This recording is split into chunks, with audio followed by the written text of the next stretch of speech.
Having a mansion, a luxurious sports car, and a bank account in Switzerland is the dream of most people. There is a belief that to achieve all of this, one must get an education, read a lot, and develop oneself, so essentially to raise one's IQ. But we have already established that this is not the case. Other components are more important, such as EQ.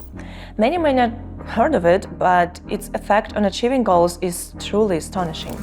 This is the Eye of Crypto channel. My name is Anna, and today I will tell you about the impact of EQ on work and business.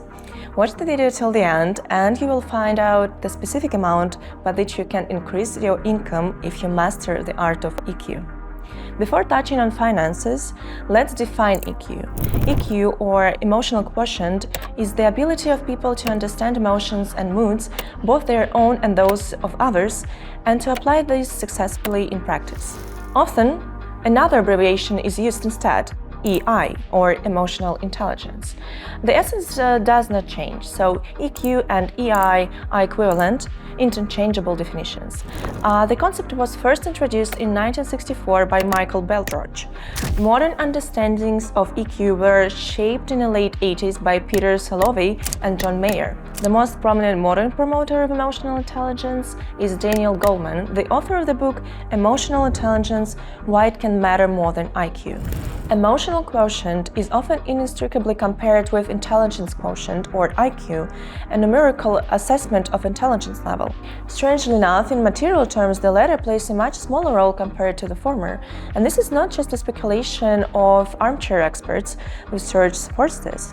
One of the experiments was conducted by Dr. Travis Bradbury from California. He is an expert in emotional intelligence and the author of the books such as Emotional Intelligence 2.0 and the Emotional Intelligence Quick Book. In his research, Bradbury and his team studied a sample of 42,000 people, and the task set for the researchers was to identify the relationship between EQ and the annual income of the subjects. The result was decisive. People with high emotional intelligence earned, on average, $29,000 more per year. Thus, a direct correlation between EI and earnings was established. Another study on EQ and its influence on financial success was conducted by Dr. Belal Zagmud from St. John's University. In his work, he surveyed 150 managers from 30 companies across the UK. By asking questions, Zagmud was interested in the leadership styles of specific managers. He asked everyone to rate on a scale from 1 to 7 factors such as awareness of their own emotions, how easily they understand the emotions of others, how easily they manage their emotions, and how easily they influence their team. As a result, he found the following pattern. A 10% increase on EQ leads to 7% increase on business productivity, including profitability. To avoid any bias, Zagmud surveyed both men and women in leadership positions who could be involved in both large corporations and small to medium-sized enterprises.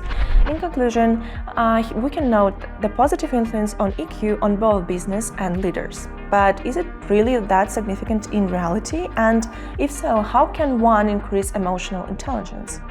So first, let's talk about people. $29,000 a year is a largeable amount of Warren Buffett, Bill Gates, or Jeff Bezos. But these are the richest people on the planet, and there aren't many of them. But what about average person? To answer this question, it's necessary to understand what can be bought for $29,000. For example, one BTC won't be enough. You can only acquire about 32 million satoshis. However, you can buy 9 ETH or 11 troy ounces of gold. If you translate this into everyday terms, the price of the new Toyota Camry with an electric engine starts at $28,400. Well, not too bad. While you're mastering all the nuances of EQ, nothing stops you from starting to earn right now with minimal effort. By the way, I have some useful information about a team of professionals who can actually help you, and all of the info is in the link down below, so check it out.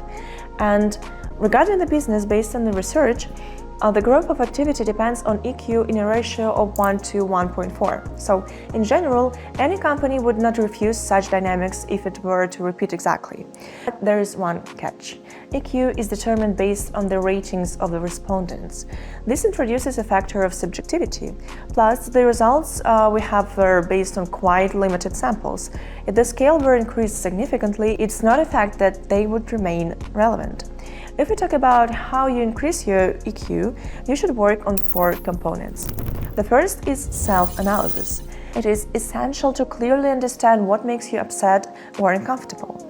If you can identify the cause, you will be better prepared to deal with the unpleasant people and nothing will throw you off the course.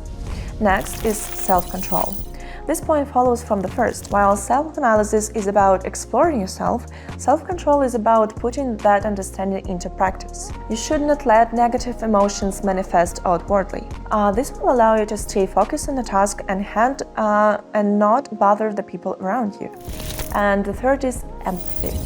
To develop this skill, the first step is to learn to listen to your conversation partner and avoid making hasty conclusions. After that, consider everything thoroughly and make a decision that will best serve the work process while also satisfying the internal desires of those who interact with. And last but not least is a positive attitude. In any situation, it is crucial to remain motivated. Do not dwell on past failures and do not mentally carry them into the future. On the contrary, the experience gained from what happened before should serve as a foundation to avoid making the same mistakes in the future. So in summary, the research indicates a direct impact of EQ on the successful performance of individuals and businesses as a whole.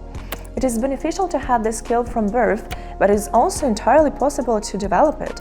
It is worth noting that EQ is just one of the few components that can make you richer.